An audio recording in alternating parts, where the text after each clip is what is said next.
Hello guys, स्वागत है आपका my love story with Yamada कुन लेवल 999 सीजन 2 के एक और एक्सप्लेनेशन वीडियो में। और वीडियो में मैं ओरिजिनल इमेजेस बहुत कम ही यूज करूंगा क्योंकि स्ट्राइक आने के चांसेस रहते हैं। तो जिसको भी ओरिजिनल इमेजेस के साथ वीडियो देखनी है वो मेंबरशिप ले सकता है। लास्ट एपिसोड के एंड में अकाने ने सोचा था उसे यूई से बात करने की जरूरत है। अब कॉलेज में मोमो और माकी अकाने को कैफेटेरिया चलने को कह रही थी। अकाने हैंडबुक में लिस्ट बना रही थी कि उसे यूई से क्या बात करनी है। मोमो देखने की कोशिश कर रही थी पर अकाने छुपाने की कोशिश कर रही थी। मोमो कहती दिखाओ भी, मैं हंसूंगी नहीं। फिर अकाने बताती है उसकी फ्रेंड से उसकी फाइट हो गई है और वो नहीं चाहती वो बातों बातों में इमोशनल होकर कुछ ज्यादा बोल दे, इसीलिए वो कल रात से ही इस बारे में सोच रही है। मोमो जाते हुए कहती है मेरी एडवाइस है ये सब कुछ छोड़कर डायरेक्ट उसे कॉल करो। अब अकाने यूई को कॉल करती है। यूई सो रही थी। वो सेकंड टाइम में कॉल पिक करती है और कहती है तुमने तो मुझे चौंका दिया, मुझे उम्मीद नहीं थी तुम कॉल करोगी। मैंने तुम्हें कई बार कॉल करने का सोचा था, मैं डायल पैड तक गई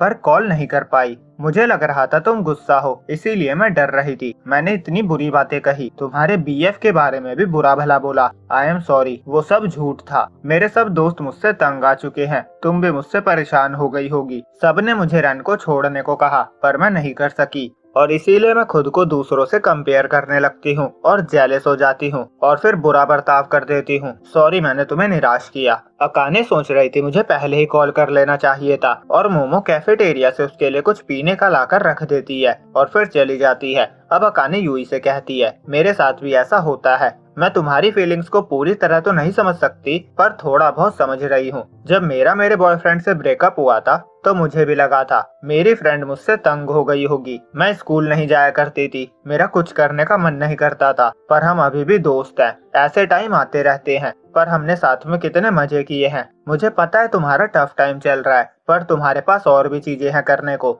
चलो किसी टाइम साथ में गेम खेलते हैं। और सॉरी, मैंने तुम्हें जोरदार थप्पड़ मारा। यूई भी उसे सॉरी कहती है पर वो थप्पड़ सच में जोरदार था और दोनों हंसने लगती है। सीन यामाडा के स्कूल में जाता है जहाँ एक लड़की उससे कुछ बात करना चाहती थी। यामाडा ने कहा था उसे जल्दी घर जाकर स्टडी करनी है। लड़की ने कहा था तो शाम को साथ में घर चलते हैं। सुबाकी कहती है उस पे लाइन मारने का कोई फायदा नहीं, उसकी गर्लफ्रेंड है। और पूरी क्लास में हंगामा हो गया था, सब उसी की ही बातें कर रहे थे। सुबाकी नोटिस करती है कि यामाडा ने ईयरफोन लगाए हुए हैं। वो कहती है मेरे पास भी यही ईयरफोन है पर ये नॉइस कैंसिलेशन सही से नहीं करती। वो बताती है मुझे ओकामोटो से पता चला तुम्हारी जीएफ है पर मुझे इतनी केयरलेसली सबको नहीं बताना चाहिए था। यामाडा कहता है कोई बात नहीं, मुझे कोई प्रॉब्लम नहीं है। सुबाकी कहती है मुझे लगा था तुम गुस्सा होगे। यामाडा कहता है मैं क्यों गुस्सा होने लगा। सुबाकी कहती है तुम्हारी जीएफ कैसी है। मैंने उसे प्रॉमिस किया था बॉस को हराने में मैं उसकी हेल्प करूंगी पर मैं बहुत टाइम से लॉगिन नहीं कर पा रही हूँ। यामाडा कहता है वो ठीक है, तुम चिंता मत करो। सुबाकी कहती है तुम्हारा उसके साथ कैसा चल रहा है।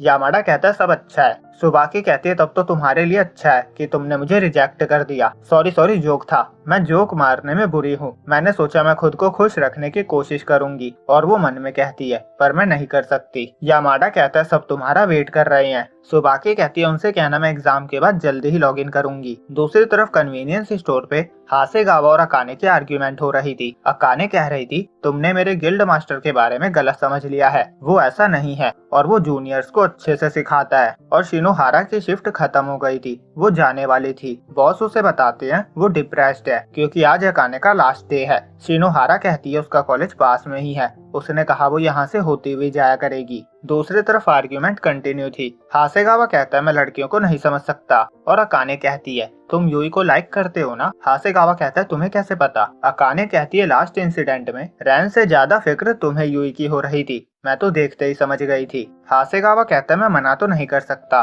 पर मैं अपने दोस्त से उसकी जीएफ नहीं छीन सकता और मुझे उसकी चिंता है क्योंकि मैं उसे रैन से बहुत पहले से जानता हूँ। एक टाइम ऐसा भी था जब मुझे लगता था सब बहुत अच्छा है पर अब कुछ स्पेशल नहीं है और अब मैं उसके लिए कंप्लेन सुनने की एक मशीन के अलावा कुछ नहीं हूँ। तभी बॉस कहते हैं इस ईयर मैं 40 का हो जाऊंगा और वो अपनी ही एक कहानी सुनाने लगते हैं। बेसिकली उनका कहना था मुझे तो कोई नहीं मिली पर तुम अभी भी यंग हो, हार मत मानना। अकाने हासेगावा को अपना बेस्ट करने को कहती है क्योंकि आज उसका लास्ट डे है तो अब से वो उसकी हेल्प के लिए नहीं रहेगी। अगले दिन सुबह सुबह अकाने यामाडा को मॉर्निंग सेंड करती है और यामाडा रूना के घर पे उसे पढ़ाने गया हुआ था। वो सब ब्रेकफास्ट कर रहे थे और रीटा कहता है तो अकाने ने यूई से दोस्ती करने का इरादा कर लिया है तो मुझे उस पर नजर रखनी ही होगी, मुझे उसकी चिंता है। और ईटा की मदर ब्रेकफास्ट बना रही थी। वो यामाडा से पूछती है, डिनर करोगे? यामाडा बताता है रात में उसका प्लान है। ईटा कहता है, जब बात उस गिल्ड के लोगों से जुड़ी होती है जिनसे हमारी फाइट हुई थी तो मैं खुद को रोक नहीं पाता। रूना कहती है, तुम्हारा मतलब एस्पियोन? ईटा कहता है, तुम्हें याद है? रूना कहती है, हाँ, वो मैं कैसे भूल सकती हूँ। तुमने एक न्यू प्लेयर को उसके गिल्ड से चुरा लिया था। ईटा कहता है, मैंने चुराया नहीं था, उसने ही मुझसे पूछा था। उसने कहा था वो एक अच्छा गिल्ड ढूंढ रही है और इसीलिए वो मेरे गिल्ड में आना चाहती थी और हमारा गिल्ड भी नया ही था, तो मुझे लगा बस एक अजनबी को लेने से कुछ बुरा नहीं होगा। फिर वो सब रियल लाइफ में मिले थे, जैसे अकाने के टाइम पे सब मिले थे, और उनकी ग्रुप डेट पे रहन आ गया था और सीन क्रिएट कर दिया था और यामाडा हर बार की तरह लेट आया था। कामोटा ने कहा था फाइट चल रही है, हम घर चलते हैं, तो वो सब निकल गए थे। अब यामाडा कहता है, हाँ मुझे थोड़ा थोड़ा याद है। ईटा कहता है, उस टाइम मैं न्यू मेंबर्स को ऐड करने में लगा हुआ था, पर आज मैं खुश हूँ कि हमारे पास इतने अच्छे मेंबर्स हैं। रूना कहती है, तुम ही ने कहा था हमारा गिल्ड बस फ्रेंड ओनली होगा। ईटा कहता है, अब तो तुम सबकी दोस्त बन चुकी हो। रूना का मूड एग्जाम्स की वजह से पढ़ पढ़ के खराब हो रहा था। वो कहती है, मुझे गुस्सा मत दिलाओ। ईटा यामाडा से पूछता है, तुम ठीक हो ना? यामाडा कहता है, हाँ। ईटा कहता है, तुम्हारे मॉक टेस्ट अभी अभी फिनिश हुए हैं, तुम्हें थोड़ी बहुत चिंता तो होनी ही चाहिए। वेल, तुम सब चीजों में अच्छे हो, कुछ नहीं करा जा सकता। अगले सीन में यामाडा अकाने के घर पहुंचता है। अकाने कहते, तुम्हारा सेशन जल्दी खत्म हो गया? यामाडा बताता है, हाँ, क्योंकि रूना के पेट में दर्द हो रहा था और अकाने ने क्रीम पफ्स मंगवाए थे। यामाडा वो भी लेकर आया था। अकाने कहती है, आज मैं जब से उठी मेरा ये खाने का मन कर रहा था। वो कहती है, जब आप किसी चीज का सपना देखते हो तो आपका वही करने का मन करता है। जैसे अगर मैं रोमेन खाने का सपना देखती तो मेरा वो खाने का मन करता। यामाडा कहता है, तो आज तुमने क्रीम पफ्स खाने का सपना देखा? अकाने कहती है, नहीं, और वो पूछती है, क्या मैं तुम्हें किस कर सकती हूँ?